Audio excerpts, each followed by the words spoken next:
होतात, तुमचं पाणी बंद करून टाकू, तुमचं घर पाडून टाकू, ते आले तर तुमचं घर पाडून टाकतील.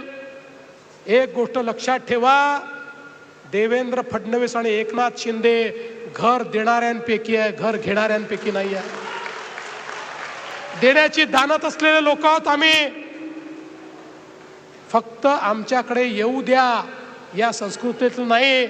इकडे लेना बँक नाही आहे, फक्त देना बँक आहे. त्यामुळे चिंता करण्याची आवश्यकता नाही आहे.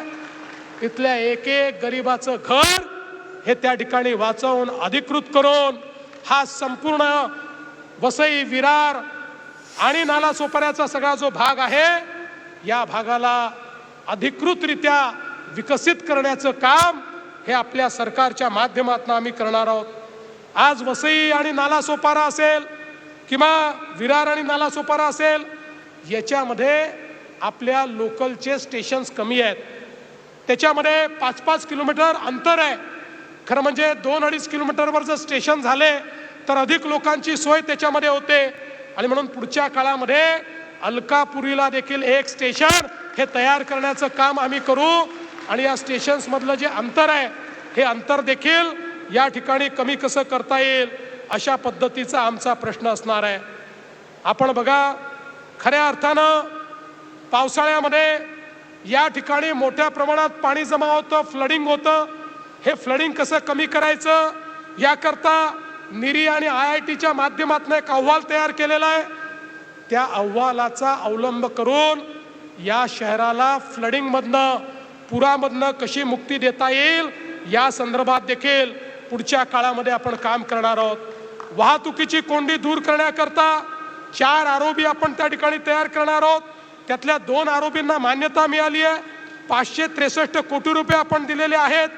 MMRDAच्या माध्यमातून हे काम आपण करणार आहोत. उरलेले 2 आरोबी आणि 7 प्रमुख ठिकाणी उडान पूल बांधून आपण या शहराला डिकंजेस्ट करण्याचा प्रयत्न आपण करतो. आणि त्यासोबत 40 मीटर रुंद अशा प्रकारचा रिंग रूट तयार करून आपण नालासोपारा पश्चिम ते वसईचा सनसिटी अशा प्रकारची ही जोडणी त्या ठिकाणी करणार आहोत की ज्या माध्यमातून आपल्या इथे ट्रॅफिकचं कंजेशन हे दूर झालं पाहिजे. नालासोपाऱ्यामध्ये त्या ठिकाणी मल्टी स्पेशालिटी हॉस्पिटल आपण तयार करणार आहोत. 250 कोटी रुपये त्याकरता आपण देतो.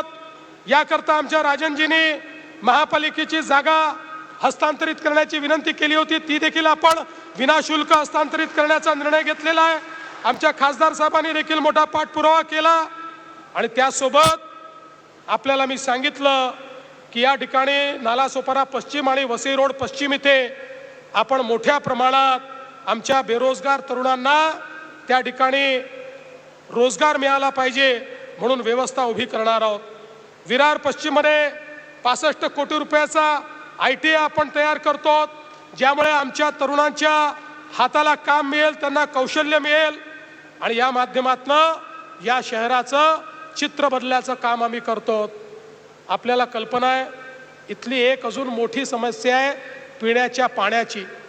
देशाचे प्रधानमंत्री माननीय मोदीजींनी आपल्याला अमृत शहरांसारख्या योजना दिल्या. सांगितलं प्रत्येक शहरामध्ये त्या ठिकाणी पिण्याचं पाणी रोज मुबलक आलं पाहिजे.